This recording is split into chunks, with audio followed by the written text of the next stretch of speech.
So, mga sangkay, nakakalungkot na balita, may pinatumba na mga sangkay. Talagang nagkakalabasan na ngayon ng pangil dahil nga po sa paniningil ni PBBM. So, mayroon na pong pinatumba.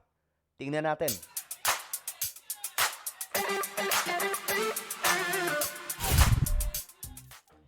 Ito ay talagang bad news mga sangkay dahil nga po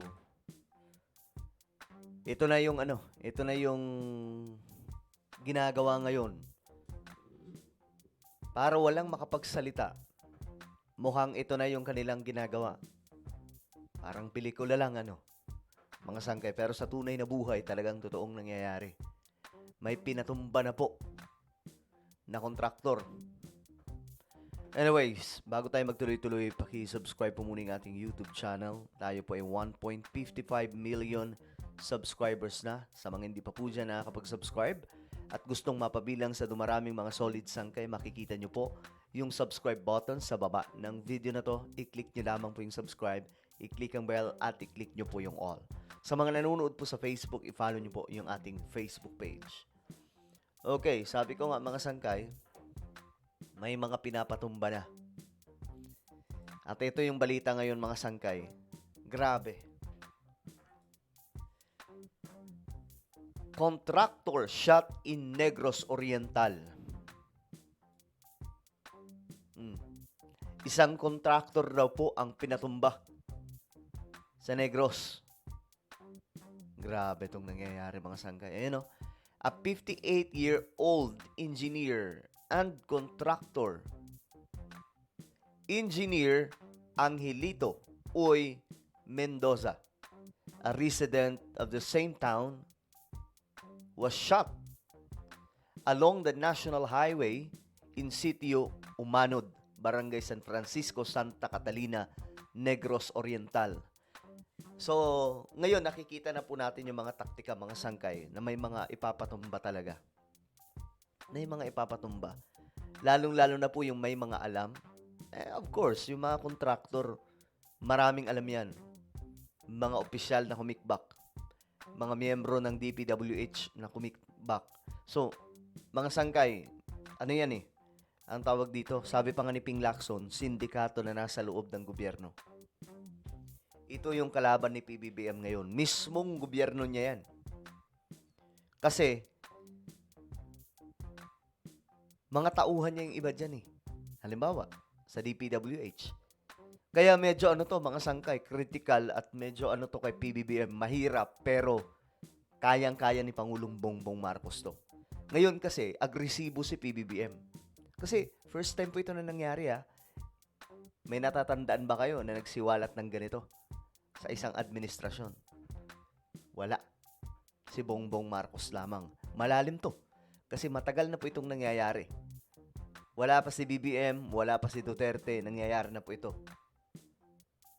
Mga sangkay, yung ganitong klaseng mga proyekto na inuogags ng mga opisyal, ng gobyerno, at malaki rin po ang responsibilidad ng mga kontratista. Ito mga sangkay, kung ako sa kanila, ito na lang, may pinatumba na. Kung ako sa kanila, magsasalita na ako. 'Di ba? Magsasalita na ako. Kaysa malagay sa alanganin yung kanilang buhay, siyempre, hindi po ito pelikula, mga sangkay, but ito po ay aktual na nangyayari ngayon sa ating bansa. Kasi nga agresibo si BBM. Alam nyo ba na may lifestyle checking na ngayon ang pamahalaan sa lahat ng opisyal at uunahin po yung lahat ng mga miyembro ng DPWH. At alam nyo ba na marami na po ang nasisibak ngayon sa DPWH? Kaya nga hiring po sila ngayon ng mga bagong mga engineers, mga bagong trabahante. Ganyan po kalala ngayon mga sangkay. First time po na may nag-booking nito, matagal na po itong nangyayari. Si Bongbong Marcos lamang po ang naglakas ng loob. Kasi nga po, siguro natatakot din yung iba noon na malagay sa alanganin yung kanilang buhay. O di kaya nalalagyan ng pera. Kasi malaking pera yan Biruin mo, maglalabas yung gobyerno ng malaking pera. Tapos, ang mangyayari dyan, magsasabuatan, tapos kukulimbatin. Tapos ang ititiram para sa project, katiting na lang. Kaya nga po may mga ibang kalsada po talaga. Marami ha, maraming kalsada o mga dike o mga flood control, hindi nilalagyan ng mga bakal. O di kaya naman, pag nilagyan, maninipis. Maninipis, mga sangkay. At ang inilalagay na simento, substandard, mas marami yung buhangin. Kaya nga may hinawakan si BBM na isang dike doon na sira na. Ginano ni BBM, yung simento, nadudurog. Bakit? Mas marami pa yung buhangin kaysa sa simento. Ganyan po, mga sangkay, katindi yung ginagawa nila ngayon. According to the initial investigation by the Santa Catalina Police Station, ang biktima daw po ay nasa kalsada na. Ayan para to visit his quarry site in the area when unidentified suspects riding, nakasakay ng motor, a black Honda XRM motorcycle, shot him while he was driving his own motorcycle. Ayun lang. Siguro mga sangkay, nagkakatakutan na to ngayon eh. Siyempre, yung mga involved. Kaya nga ito mga kontratista, maliit na isda yan. Ang kailangan dito, yung mga opisyal. Diba? Sinabi naman po ni Ping Lacson, hindi lamang po kongresista, may mga senador. May mga miyembro ng DPWH. So malawak po talaga ito mga sangkay. At hindi na rin po natin may itatanggi dyan. May ibang mga mayor na pwedeng sumabit, governor, o di kaya kung sino pa mga sangkay na may involvement. So this is very, tawag dito? Important na ma-resolve ito. Alam niyo, nagsabi naman po si PBBM, di ba? Hindi ako bababa sa pwesto hanggat hindi naaayos to, hanggat hindi nare-resolve itong korupsyon. Kasi mga sangkay, magpapatuloy ito. Hanggat hindi naaayos yung sistema, actually sistema ang kailangan gawin dito eh.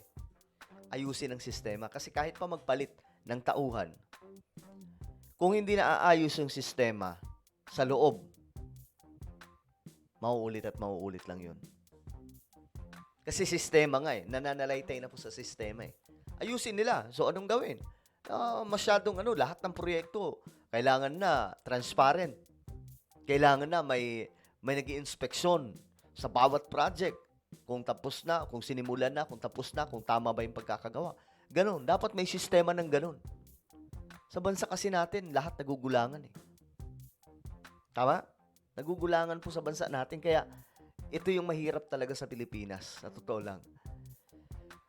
Ay, nako. Police Chief Maghanoy said, 45 caliber firearms was used. Ayan po, mga sangkay. Sa ngayon daw po, bini-verify ng mga pulis ang motibo. Siyempre, madaling linisin yan kapag may kakampi sa loob. Halimbawa, pulis.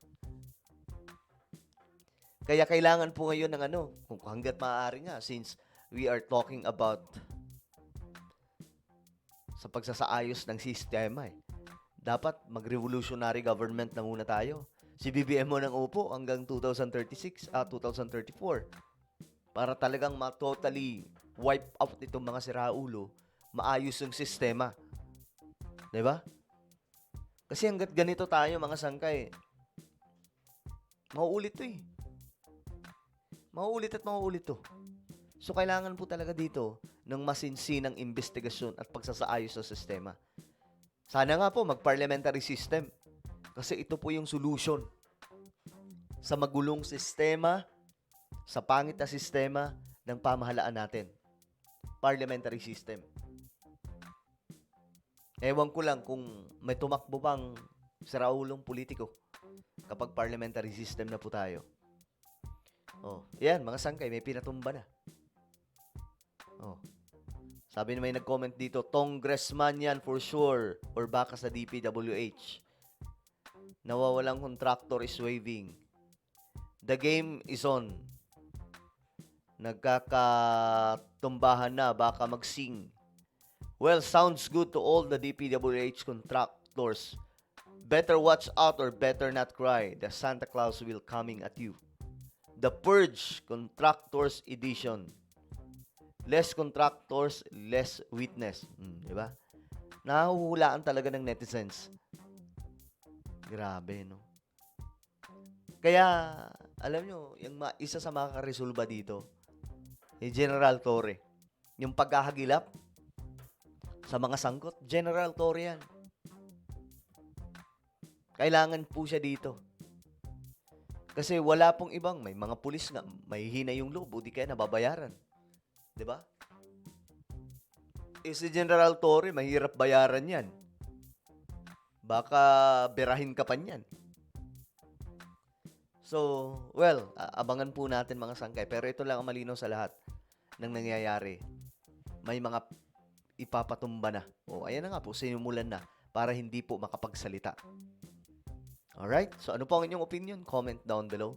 Meron tayong YouTube channel, Sangkay Revelation. Hanapin nyo po ito ngayon sa YouTube. Kapag nakita nyo na, i-click nyo po yung subscribe, i-click ang bell, at i-click nyo po yung all. Ako na po ay magpapaalam. Mag-iingat pong lahat. God bless everyone.